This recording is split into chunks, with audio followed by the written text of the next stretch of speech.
The Oberbaum Bridge is a double-deck bridge crossing Berlin's River Spree and considered one of the city's landmarks. It links Friedrichshain and Kreuzberg that were divided by the Berlin Wall and has become an important symbol of Berlin's unity. The bridge is built on the former boundary of the municipal area with its rural environs, where an excise wall was built in 1732. A wooden drawbridge was built as part of the wall. It served as a gate to the city. The name Oberbaum Brücke stemmed from the heavy tree trunk covered in metal spikes that was used as a boom to block the river at night to prevent smuggling. Baum means tree or wooden beam in German. Thus the name means something like upper or upstream tree bridge. By 1879, the wooden bridge has been modified greatly.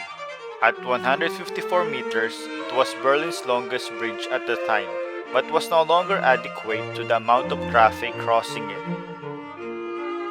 Plans began to be drawn up for a new stone construction. The Siemens and Halske company, which was planning to build the Berlin U-Bahn or subway, insisted on a combined crossing for road vehicles, pedestrians, and a new rail line. The bridge opened in 1896 after 2 years of construction in time for the Berlin Trades Exhibition. The architect and government official Otto Stan designed it in the North German brick Gothic style of a city gate with many decorative elements, such as a painted arches, cross vaults, and coat of arms. The two towers were inspired by the Middle Gate Tower in the northern Brandenburg city of Prenzlau. Although purely cosmetic, they serve as a reminder that the site was once Berlin's river gateway. In 1902, the first segment of the U-Bahn opened.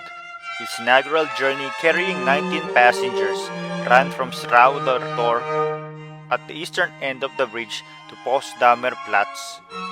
Strauder Tor was dismantled after being damaged in a 1945 air raid, but its four sandstone-clad support posts can still be seen. After Berlin absorbed several other municipalities in 1920, the Oberbaum Bridge became the crossing between the new boroughs of Friedrichshain and Kreuzberg. In April 1945, the middle section of the bridge was blew up in an attempt to stop the Red Army from crossing it.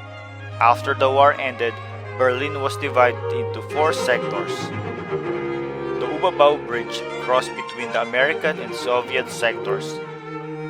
Until the mid-1950s, pedestrians, motor vehicles, and the city tramway could cross the bridge without difficulty.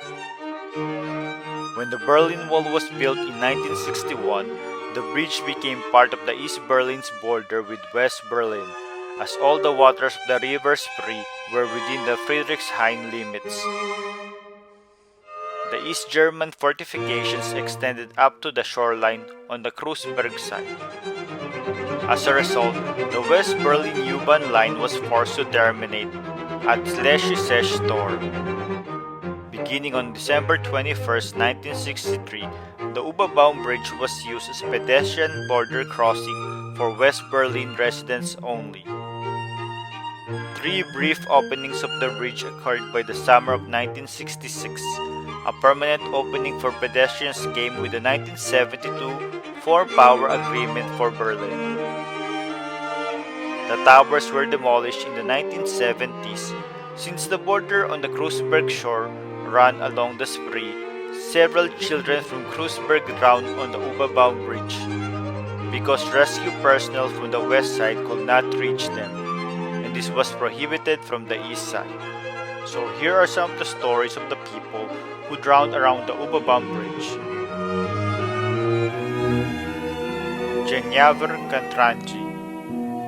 On October 30, 1972, approximately about 1 p.m., the 8-year-old boy Jengraver, together with a friend, were feeding swans on the River Spree. He lost his balance and fell into the river. A fisherman was present but offered no assistance, for fear that doing so will be treated as a violation of the GDR border, and therefore the East German guards could shoot him. A West Berlin fire department including 2 divers was alerted but could not intervene after they unsuccessfully attempted to obtain permission for the entry into the river. An East German fireboat and a tanker were also present, and the customs officials called out to the crew, using gesticulation to persuade the crew of the boat to turn around and rescue the child. The fireboat stopped briefly and then continued on its way. They also chose not to violate the forbidden zone without permission to get close to the western waterfront. Approximately 30 minutes later, West Berlin police car arrived, following negotiations with the border guard officer at the Oberbaum Bridge. Around 2:30 p.m., an East German rescue boat began searching for the boy. About half an hour later, his body was taken out of the water. That evening, the boy's mother received an entry permit for East Berlin in order to receive his body. Reconstruction was the second of the 5 victims. First was the 6-year-old Andreas Senk, who died in similar circumstances in the same place or nearby. The remaining 3 children, a 5-year-old Siegfried Krobot, 6-year-old Giuseppe Savoca, and 5-year-old Cetin Mert. The death of the 8-year-old boy led the Berlin Senate to announce that it would negotiate a treaty with East Germany over assistance measures that could be employed should future accidents occur in the border waters. It took many rounds of negotiations and the deaths of 3 more children in the spree before terms could be settled on in 1975. Another victim is Hans Rauel. He was celebrating with his girlfriend at Zener near the Oberbaum Bridge on January 1, 1963, and he never came back. These were the words Hans Rauel's mother wrote in her private notes to describe the loss of her youngest son. He had been missing since the morning of January 1st. She also noted that in the following days of uncertainty, she received the unfortunate news that Hans had been found on the state border where he had drowned. But his mother had been lied to. In truth, East German border soldiers had shot and killed her son while he was trying to swim across the Spree River to West Berlin.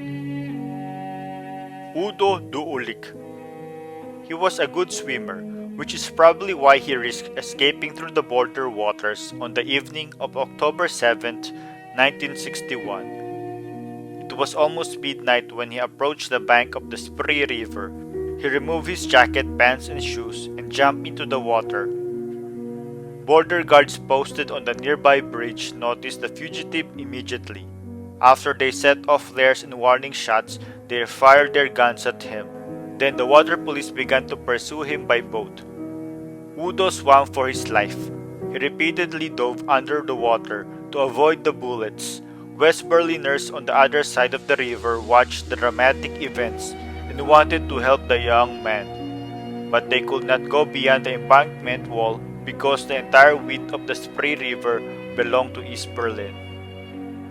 Udo had almost reached safe ground on the other side when he suddenly sank beneath the water surface. His body was retrieved from the West Berlin side an hour later. His pursuers were convinced they had hit him with their bullets. But West Berliners soon established that the body of the fugitive did not have any bullet wounds. The biopsy determined that exhaustion from the chase had caused him to drown. In 1976, an emergency call column was installed on the southern bridgehead, after whose activation drowning help was provided.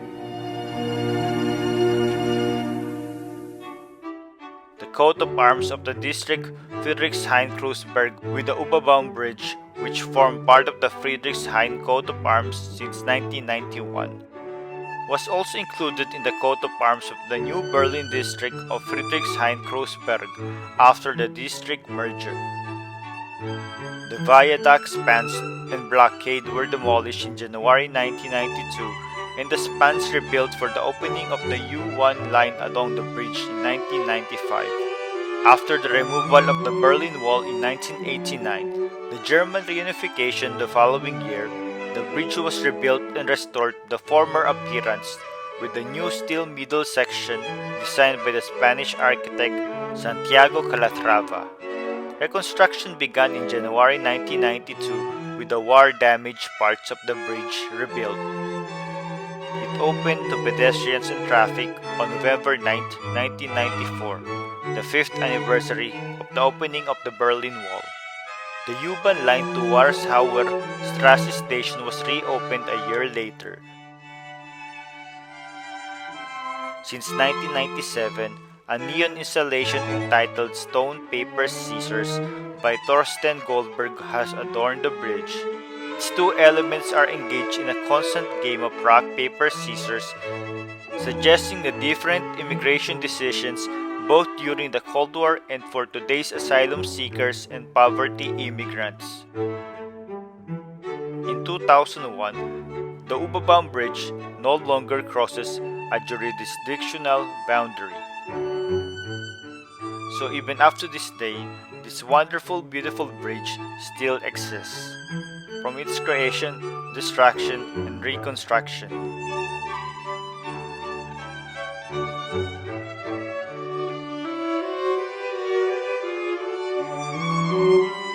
Until next time, don't forget to hit like, share, and subscribe. Bye!